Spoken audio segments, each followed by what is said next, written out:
Dari negeri yang kaya akan mitos dan legenda, lahirlah semesta yang baru. Bukan hanya tentang jubah dan kekuatan super, tapi juga tentang jati diri, budaya, dan keberanian membangun mimpi dari nol.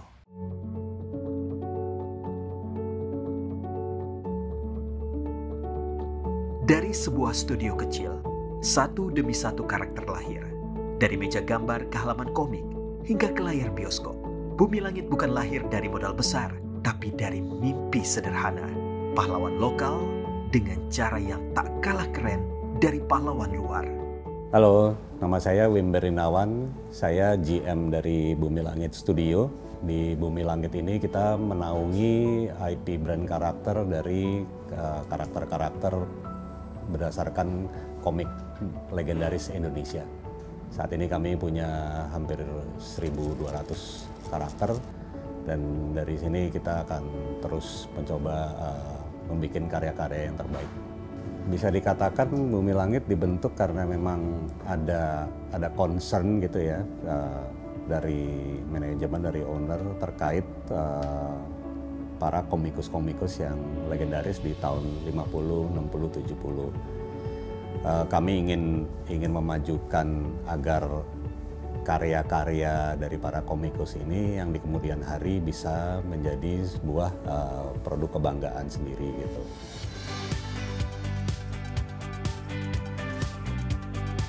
Komik-komik yang legendaris ini yang sudah ada dari 50, 60, 70 itu langkah pertama yang kita lakukan memang kita cetak ulang.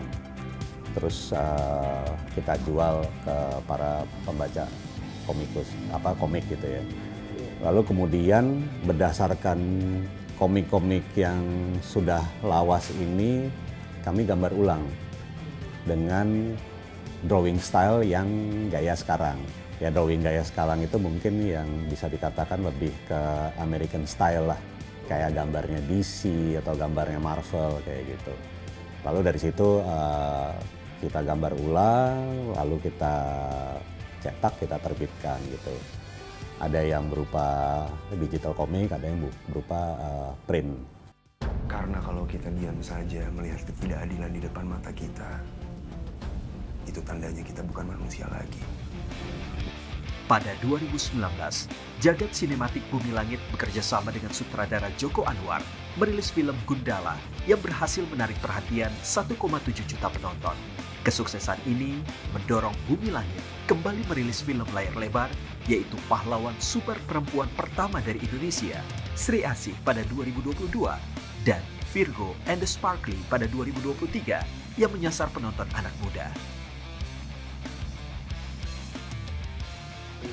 Film Gundala dan film Sri Asih itu kita diterima dengan baik, terutama di festival-festival film di luar negeri, diterima dengan baik oleh secara internasional distribution, terutama dalam bentuk DVD dan lain-lain.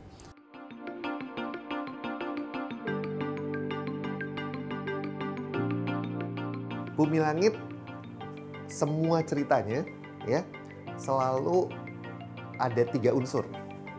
Yang pertama ada sejarah Indonesia. Kalau kita lihat cerita sejarah Si Buta dari Gua Hantu ya, itu pas zaman penjajahan yang dia keliling Nusantara, mulai dari Banten. Yang kedua ada unsur kearifan lokal.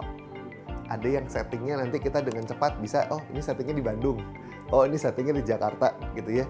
Itu dekat dengan keseharian kita.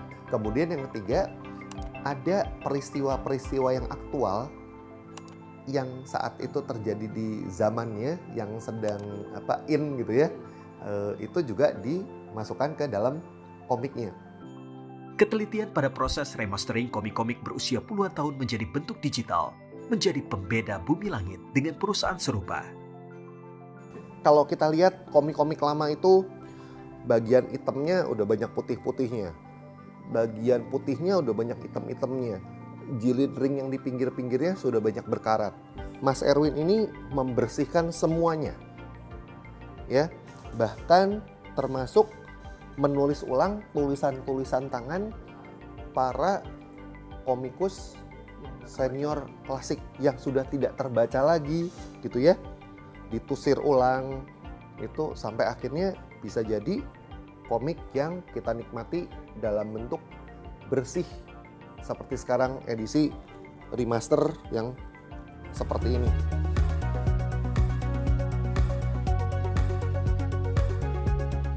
Munculnya artificial intelligence atau AI tak menjadi ancaman bagi para komikus kreatif di Bumi Langit Studios.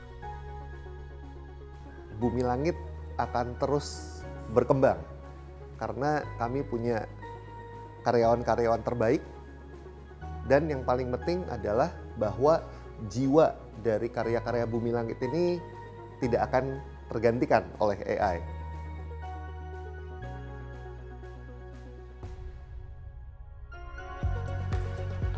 Selamat siang Om Andi.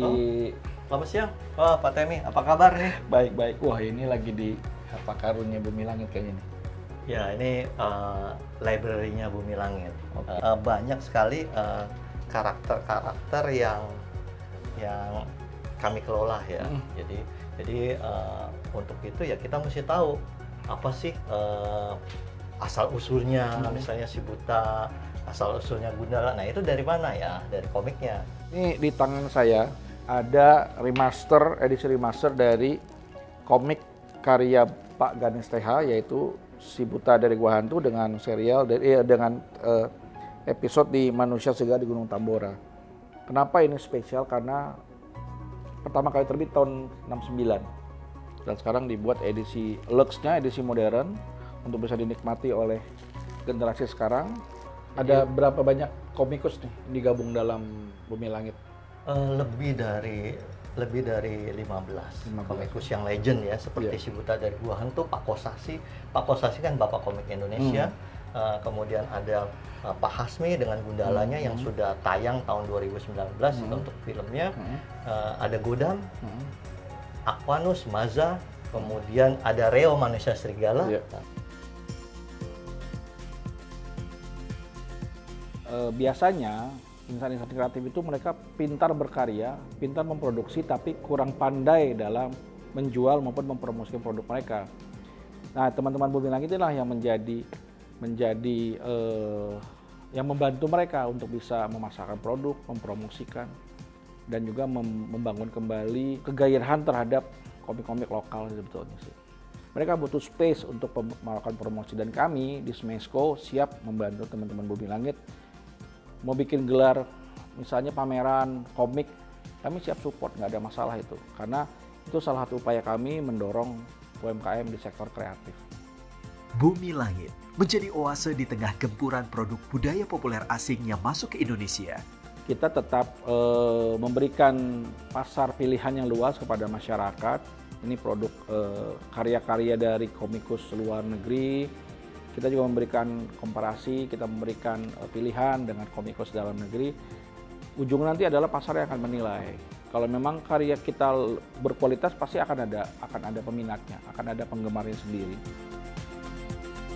Bumi Langit bukan hanya tentang komik, film, atau karakter. Ini tentang warisan budaya yang dirangkai lewat imajinasi anak bangsa agar menjadi pemenang di negeri sendiri. Dan perjuangan mereka belum selesai, karena semesta ini akan terus bertumbuh.